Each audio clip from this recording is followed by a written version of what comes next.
안녕하십니까? 네, 오늘은 자기소개에 대한 이야기를 조금 해보려고 합니다.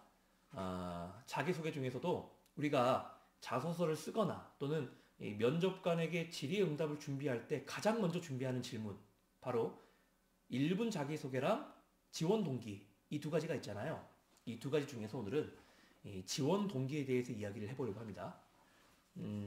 어떻게 하면 효과적인 지원 동기를 쓸 수 있을까? 또는 어떻게 하면 이 지원 동기를 잘 써서 합격하는 데 더 도움이 될 수 있을까? 이런 부분을 이야기해 보려고 합니다. 그리고 이런 부분은 절대로 이런 형태로 지원 동기를 쓰면 안 된다라는 것을 좀 알려드리고 한번 시작을 해볼게요.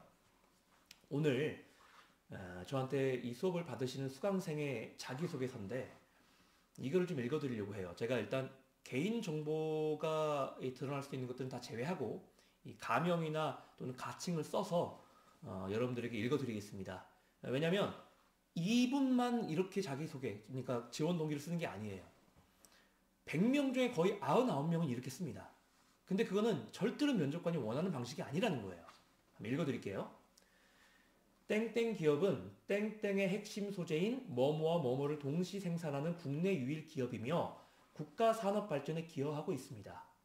기업의 발전뿐만 아니라 풍요로운 친환경 소재를 통해 국가 경쟁력을 향상시키기 위해 생산 직무에 지원하게 되었습니다. 이런 게 계속 반복됩니다. 내 이야기는 전혀 하지 않고 그냥 내가 지원한 이 회사는 이런 회사다. 이런 것들을 계속해서 어필하고 있어요. 근데 사실 이런 게 전혀 의미가 없단 말이에요. 왜 의미가 없을까요? 이분이 지원한 기업은 대기업입니다.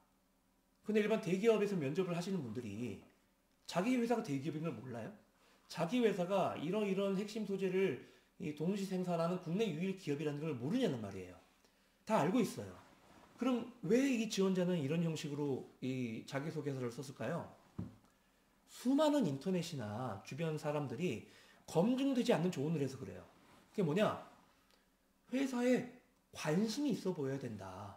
그 회사를 잘 알고 있어야 된다. 왜? 내가 그냥 공고가 떴기 때문에 여기 지원한 게 아니라 나 원래부터 이런 회사, 이 회사에 이런 직무에 관심이 있었던 사람이다. 이거를 증명해야 되기 때문이죠.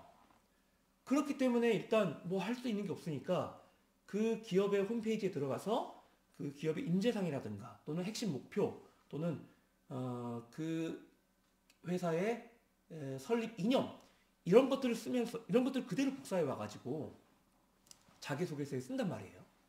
근데 이거는 더 이상 절대로 면접관에게 긍정적인 영향을 줄 수도 없고 저 사람은 그냥 공고가 떠서 우리한테 지원한 게 아니라 원래부터 우리 회사에 많은 관심이 있었구나 라는 메시지를 주는 것도 아니에요. 하나 더 얘기해 볼게요. 정말 충격적인 거였는데 이런 내용을 쓰는 건 또 그렇게 많진 않아요. 사람들이. 자, 이분이 현장직, 생산기술, 생산 제조 업무에 지원했습니다. 그 직무에. 보세요. 이러이러한 성격이 꾸준히 자기 업무에 집중하는 생산기술직에 적합하다고 생각합니다. 이러한 성격으로 생산기술 직무에서 팀원들과 좋은 관계를 맺고 여기까지 괜찮았어요. 근데 가지고 있는 전공 지식을 살려 효율적인 생산 설비를 구축하겠습니다. 생산직이 무슨 생산 설비를 구축해요? 생산하는 사람이잖아요. 생산 설비를 구축하는 거는 다른 직무에 살 일이죠. 그렇잖아요. 제가 이 자기소개서를 읽고 난 다음에 속으로 생각했어요. 오늘 정말 힘든 시간이 되겠다. 저한테. 왜냐면 이런 분들은 기본적인 개념부터 다시 설명해야 되거든요. 여러분 여기서 뭐가 문제인지 아시겠습니까? 지원 동기는요. 내가 왜 이 회사에 지원했냐라는 것을 적는 거잖아요. 그렇기 때문에 물론 이런 회사기 때문에 이런 뛰어난 곳이기 때문에 제가 지원했습니다. 이렇게 답하는 건 맞습니다. 근데 중요한 거는요. 그런 회사에 내가 지원했는데 나만 지원한 게 아니잖아요. 또 누가 지원해서 수많은 사람들이 지원을 했죠. 근데 그 수많은 사람들이 암묵적으로 그 회사의 급여 조건이나 복지 혜택이나 여러 가지 근로 조건들에 합의를 하고 온 거잖아요. 그럼 이제 구직자들은 다 합의를 했으니까 이제 구인 기업만의 선택이 남은 거예요. 어차피 똑같은 연봉에 똑같은 급여 조건, 똑같은 복지 혜택을 제공해야 된다면 그 중에서 가장 우리 회사에 맞고 우리 회사에 지원한 직무에 가장 효과적인 역량을 발휘할 수 있는 사람을 채용할 거 아닙니까? 그렇다면 처음에는 이러이러한 회사이기 때문에 내가 지원했다 라고 쓰더라도 반드시 이 말미에는 내가 이러이러한 역량이 있고 이러이러한 경험이 있기 때문에 내가 지원한 이러이러한 직무에 가장 적합하고 어울리는 사람이다라는 것을 명확하게 증명해야 된다는 거예요. 단순히 이 회사는 너무 좋고요. 이 회사는 너무 뛰어나고요. 너무 정말 일만 시켜주시면 정말 열심히 할 수 있을 거고요. 목숨을 바쳐서 일할 거고요. 야근도 피하지 않을 거고요. 이런 예스맨 같은 주장은 전혀 면접관에게 설득력을 주지도 못할 뿐더러 그 구직자에 대한 신뢰도나 또는 어떤 믿음을 더 약화시키는 결과만 낳는 겁니다. 예를 들어서 내가 소개팅을 나갔는데 남잔데 예쁜 여자가 있었다. 정말 예쁜 여자다. 정말 누가 봐도 예쁘다고 할 여자다. 그런 여성분이다. 그럼 어떻게 해야 돼요? 먼저는 당연히 호감을 사기 위해 칭찬하는 건 맞죠? 그런데 결국에는 내가 얼마나 당신에게 어울리는 사람인지를 적절한 맥락을 통해서 설명해야 되는 거 아닙니까? 그쵸? 막말로 대놓고 나 돈 많아요. 나 재산 많아요. 건물은 몇 개고요.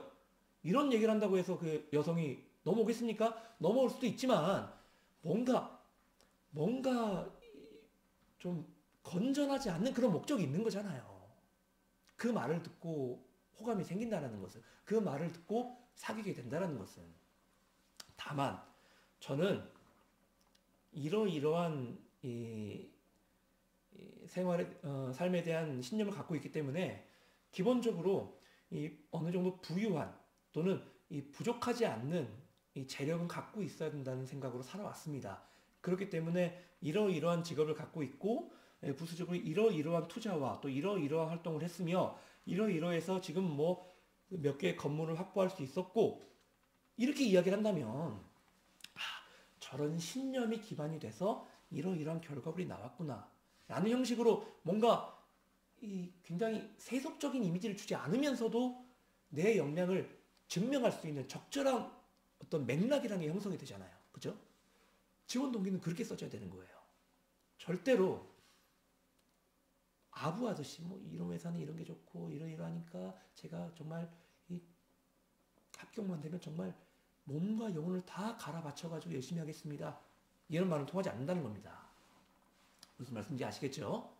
지원 동기는 특히 이 면접은 면접관과 내가 자연스럽게 양방향으로 소통하는 형식이 되어야 된다는 것을 반드시 명심하셔야 됩니다. 아시겠죠?